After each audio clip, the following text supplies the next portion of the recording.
Hello and welcome to the final part of this three-part lecture on Foundations of Qualitative Research 1. In this part we're going to focus on orientations to meaning in Big Q Qualitative, and if you haven't yet listened to parts 1 and 2, I would suggest going back to listen to those because you'll need the contextual information on Big Q Qualitative and on meaning in qualitative research to get the most out of this session. These materials are the result of a collaboration between Virginia or Ginny Braun on the left, myself, Victoria Clark, in the middle, and Nikki Hayfield on the right. The lectures will be narrated by either myself or Nikki, and as you can tell from the fact that it's me speaking, I will be narrating this lecture.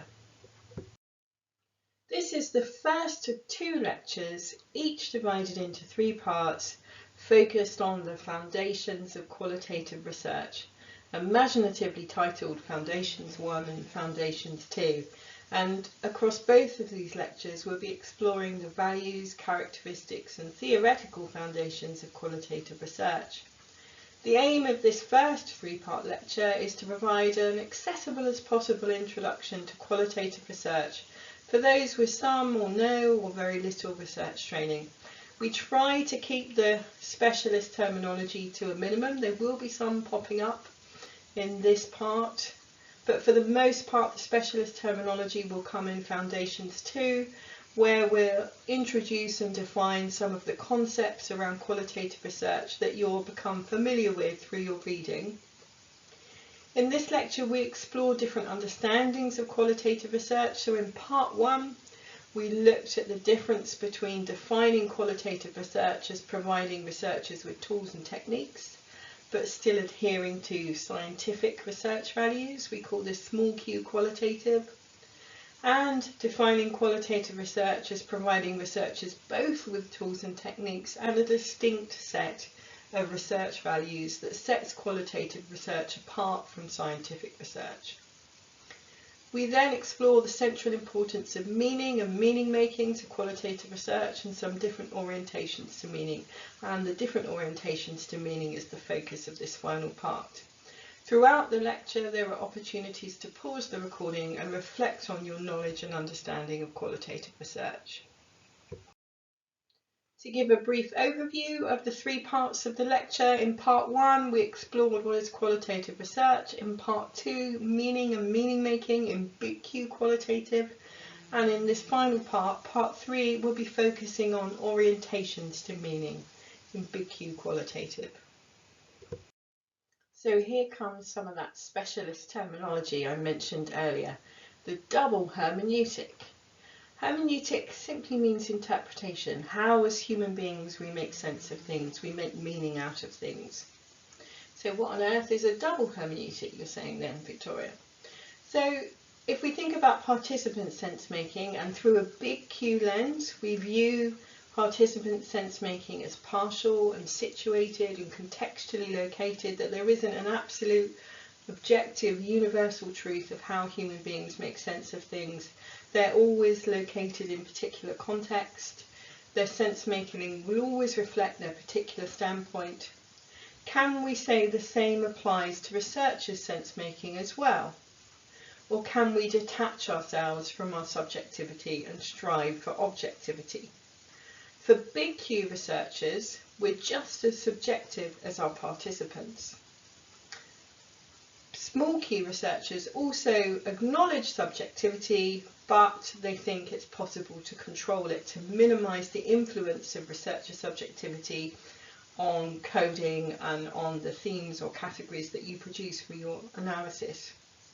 In Big Q Qualitative research, we embrace researcher subjectivity.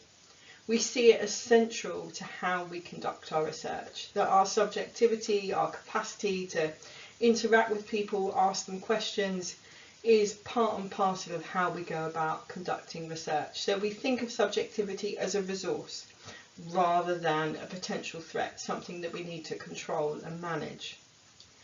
But it's not the case that, oh well, it's just subjective and there you go. We need to develop the capacity to reflect on our positioning, to know what our assumptions are, to be able to articulate our positioning and our assumptions, and to think about whether we're making assumptions that are limiting how we're interacting with participants, how we're gathering data, and how we're making sense of the data that we've gathered. As we previously mentioned, we need to strive to own our perspectives, to have some awareness of our positioning, our perspective, our values, and so on as researchers. And we say strive to own because this is a process, it's never complete. It's, as any therapist would tell you, that full self-insight is quite a difficult thing to achieve. So we acknowledge that this process of owning our perspectives is always partial and incomplete as well, like our interpretation, like our subjectivity. But nonetheless, we should strive for this. We should strive to be able to reflect on our positioning and our values. The first exercise we'd like to invite you to complete is to reflect on the assumptions and values that shape and situate you as a researcher. And we've given some things that you might like to reflect on and think about. So firstly, your personal positioning, your intersections of socio-demographic positionings, whether you occupy positions of marginality or privilege in relation to categories like sex and gender, race, class, sexuality, disability, age, and so on. And you also might like to reflect on your positioning in relation to your participants. So if you imagine the research that you hope to conduct for your dissertation or thesis, how do you sit in relation to your participant group? Are you an insider or an outsider researcher? So an insider researcher is a member of the group that they're researching. So if you were to use an example of one of my students' projects, a mother with an eating disorder, and you're researching mothers with eating disorders, then you are an insider researcher in some way. But you can also be an outsider researcher, so you're not a member of the group that you are studying. But these are quite sort of black and white and binary options, and what research suggests that actually we can be insiders and outsiders in multiple ways, and things can be more fluid. But nonetheless, this is a really useful tool for thinking about our relationship to our participants. Then we might want to reflect on our personal background and our life experiences and how these shape us as a researcher. Our research training and our research experiences are obviously important too. Our political and ideological commitments and values, often our overt values. I don't know, I would say I was a bit of a lefty, are relatively easy to identify, but our implicit kind of values can be harder. Your research values, your assumptions about what makes for good research are also a really important part of this kind of reflection and calculus. And then if you have a topic in mind for your research project, your personal experiences of and assumptions about in relation to this topic. If you're not currently planning a research project, what we invite you to do is to reflect on your assumptions in relation to the example that we started with of LGBT students' experiences of university life. So reflect on your positioning in relation to that participant group and that topic. So if you'd like to have a go at this exercise, pause the recording now and reflect on all these different aspects of your positioning and values. More specialist terminology in relation to this slide. So returning to orientations to meaning, a key practice for qualitative researchers is making sense of the meanings in our data. So how can we orient to meaning? A really useful distinction is between empathic sense making and suspicious sense making. This comes from the work of the French philosopher Paul Ricoeur, and he talked about hermeneutics of empathy and a hermeneutics of suspicion, which is a fancy pants way of saying an interpretation grounded in empathy and an interpretation grounded in suspicion, or a questioning and interrogating orientation. So if you want to read more about his work, there's some really good discussions in the IPA book by Jonathan Smith and by Carla Willig's Introduction to Qualitative Research textbook. Empathic sense-making is often associated with terms like giving voice, exploring lived experience, providing a thick description of the rich tapestry of people's lives, and with philosophies like phenomenology concerned with subjective sense-making, so how people make sense of their subjective realities, how they give meaning to their lives and experiences and relationships. So it's a way of coming alongside your participant and trying to understand the world from their standpoint. So that hopefully makes sense of the term empathic, because you're trying to see the world through the perspective of your participant, trying to unpick and understand how they make sense of their realities. We have a Sherlock Holmes-like figure here to capture the essence of suspicious sense-making. This form of sense-making is associated with terms like interrogate, deconstruct, and critical philosophies like constructionism, post-structuralism, that are concerned with social meaning-making and its relationship to power. This distinction between empathic and suspicious sense-making broadly maps onto different understandings of language that we explored earlier, as language as reflecting kind of underlying experience. So the idea that when people speak, they're communicating something of their lived experience, and language as active and performative. So think back to that image of the skateboarder, of language of kind of doing things and producing truth and realities. So empathic sense-making links to a view of language as reflecting people's underlying experiences, and suspicious sense-making links to the idea of language as active and performative, as doing things, as creating truths and realities, rather than reflecting people's particular individual perspectives. So we've got two very different orientations to meaning here. The vast majority of qualitative research falls under the banner of empathic sense-making. So suspicious sense-making is a more minority pursuit, but nonetheless it's an important strand of qualitative research. So let's look at empathic and suspicious sense-making in a bit more detail, starting with the hermeneutics of empathy. So as I've said, this is about trying to step into someone's shoes and see the world as they see it, trying to unpick how and perhaps also why they make sense of the world in the way that they do.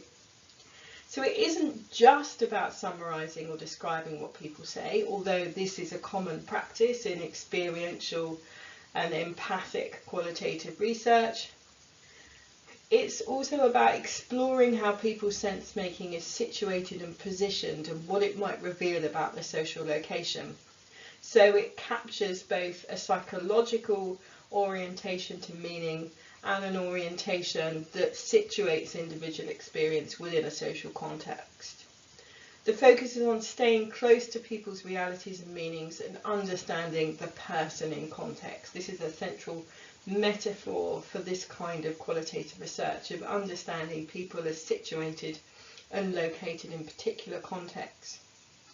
It doesn't mean that when reporting our research that we necessarily agree or ally with someone's sense-making, that qualitative research isn't about judging whether people have it right or wrong.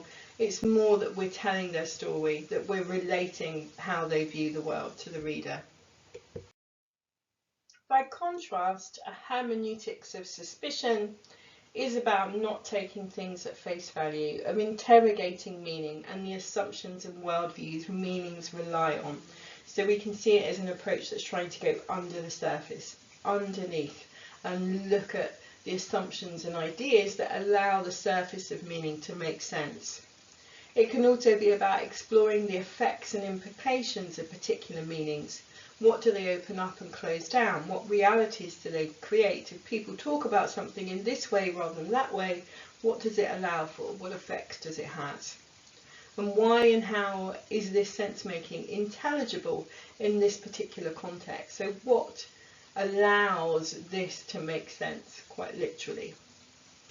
In this approach, meaning is firmly located in a social context, and there's concern for how power and meaning intertwine. Which meanings are socially dominant and normative, which are marginal, and which are resistant, which are pushing back against the dominant and normative meanings. And in this kind of orientation, our focus will probably shift from the individual to the social, to what's known as discourse or socially generated meanings, and meanings that are often linked up to power. it's not about being critical in the sense of kind of arguing with the data or arguing with participants and explaining why someone's kind of sense making is faulty or illogical. It's about being critical in the sense of kind of unpicking and unpacking the ideas and the meanings that are being expressed. And so if we think back to orientations to meaning, that this approach will overlap with individual sense making in a social context, but also with a focus on social meanings as well. So we can see the hermeneutics of empathy and suspicion as, if we imagine the psychological to social kind of orientation to meaning, that it's another sort of parallel line above, with empathy and psychology at one end and suspicious and social at the other. We'd now like to invite you to engage in an activity focused on empathic and suspicious interpretation. So we've presented 4 examples of qualitative studies, and we've provided extracts from the analysis section of each report, and we'd like you to decide whether they're an example of empathic or suspicious interpretation. The first example is about recreational pole dancing, so pole dancing as exercise and so on. The second, problematic skin picking. The third, male body hair. And the fourth, living with alopecia. After we presented the examples, we'll give you our take on each study, so you can reflect on whether your interpretation and our interpretation of each study match up. As I've mentioned already, no sort of right or wrong answers here. It's about interpretive judgment, so it's about reflecting on how we're reading things and how you're reading things. Okay, so on each of the example slides, I'll just do a very brief introduction and then invite you to pause the recording to read through the example and reflect on whether you think it's empathic or suspicious. So our first example is on recreational pole dancing by Whitehead and Kurtz. And the first thing we've given you to read is an extract from a focus group with students in which they're discussing recreational pole dancing. So I'll leave you to pause the recording and read through this extract. In this second slide on Whitehead and Kurtz, we've now got an extract of their analysis of the data that you've just read through. So pause the recording, read through their analysis and reflect on whether you think this study is an example of empathic or suspicious interpretation. Our second example is focused on problematic skin picking, and we've given you an extract from the first theme reported in this paper called Get Out of My Skin. So pause the recording, have a read of this extract and start to reflect on whether you think what's going on here is empathic or suspicious interpretation. Here's the remainder of the extract from Anderson and Clark, so have a read of this and then decide whether you think this study reflects an empathic or suspicious approach. Our third example is from a study exploring male body hair depilation, and we've given you an extract from theme 1. It is just hair, perfectly natural, part of being a man if you happen to have it. So pause the recording and have a read of this extract. This is the final part of the extract from Terry and Braun. So I'd like to invite you to pause the recording, read through this and reflect on whether you think this study is an example of empathic or suspicious interpretation. Our final study is focused on alopecia, and theme 1 is entitled It's Not Only Hair. So pause the recording and have a read of this extract. Here's the second part of the extract from Davey et al. So I'd like to invite you to pause the recording, have a read of this extract and then decide whether you think this study is an example of empathic or suspicious interpretation. And don't click on to the next slide until you've made your decision for all 4 example studies. This is how we have categorised the 4 example studies. We think the recreational pole dancing study is an example of more suspicious interpretation. It's a discursive, constructionist approach to data, viewing language as active and performative. The second example on problematic skin picking is more empathic focused on participants' lived experience and how they make sense of their experiences of problematically picking their skin. The third example, focused on male body hair depilation, is more suspicious. Again, it's a more critical approach to data, broadly constructionist in its exploration of the social meanings that surround male body hair and male body hair depilation. And then finally, example 4, focused on alopecia. We think this is an empathic orientation to interpretation, because again it's focused on people's lived experiences of living with alopecia and how they make sense of those experiences. The final thing we wanted to briefly discuss in this first Foundations lecture is the relationship between qualitative research and social justice. A concern for social justice isn't a necessary feature of qualitative research. It isn't sort of inherent or built into this approach to research, but it's often a feature of qualitative research. Many qualitative approaches have an overt concern with social justice. So approaches like action research and participatory approaches, where participants are involved in the research process as co-researchers, where they help to develop the research questions, design the study, that they're part of data collection, obviously the traditional role for participants, but they're also involved in analysing the data and kind of setting goals for what the research will achieve. Lots of different traditions have evolved to challenge the traditional model of research, where researchers make all the decisions about what's going to happen and participants are there to give data and little else. Empathic research that aims to give voice is often concerned with making visible the experiences of socially marginalised and vulnerable groups. You'll find lots of examples of empathic experiential research with people of colour, with trans people, seeking to give voice to their experiences, to provide a platform for research for groups of people, for communities who aren't traditionally paid much attention to within the mainstream of society. Suspicious research is often concerned with understanding how socially dominant meanings operate and come to dominate, and highlighting moments of resistance to socially dominant meaning, and also highlighting possibilities for change.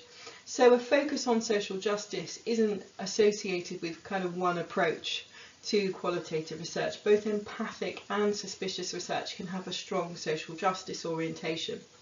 So it's worth reflecting on whether you see this as part of your interest in qualitative research. If you're going to do qualitative research for your dissertation or thesis, do you think that it will have a social justice agenda? Our final pause for reflection is an opportunity, an invitation to reflect on your qualitative research values. After listening to this lecture, do you think you're drawn to small q or big Q qualitative? Do you conceptualise yourself as an archaeologist digging in the dirt for buried treasures? Or are you an artist actively creating a sculpture from the materials that you have and the skills and life experience and so on that you bring to the process? Do you have a sense of what kind of meanings you're interested in? Are you interested more in psychological meanings or social meanings? How do you understand the relationship between individual experience and the social context? Do you think you're drawn to a hermeneutics of empathy or suspicion or both? And there are certainly approaches that accommodate both orientations to meaning, that it isn't necessarily an either or choice. Do you think you view language as reflective of underlying experiences, simply a tool for people to communicate their truths, their perspectives? Or are you drawn to the idea of language as active and productive, as creating truths and realities, just in the way that the Queen would knight someone, or a marriage ceremony kind of transforms a relationship between two people? Do you think that language in everyday life has this transformative, performative, active orientation? Linking back to the last slide, do you have a concern for social justice? In what ways? And how do you think these concerns might shape and inform your research? Finally, we'd like to invite you to revisit your qualitative research cloud one last time and to reflect on whether there's any words that you'd want to add or remove. Or you might want to have another go at the cloud and do a separate cloud, or just a simple list. You don't necessarily have to turn it into a cloud, and compare the list you created at the start with the list that you've created now. So if you'd like to engage in these activities, pause the recording now. We end on the references for part 3. If you'd like to do some further reading, the example studies that we've discussed are all available on Blackboard. Thank you for listening. We hope this session provided you with a reasonably accessible introduction to qualitative research. If there's things you don't understand, I really encourage you to be patient with yourself. You can listen again to the lecture, do some reading. We promise you, you will get there eventually.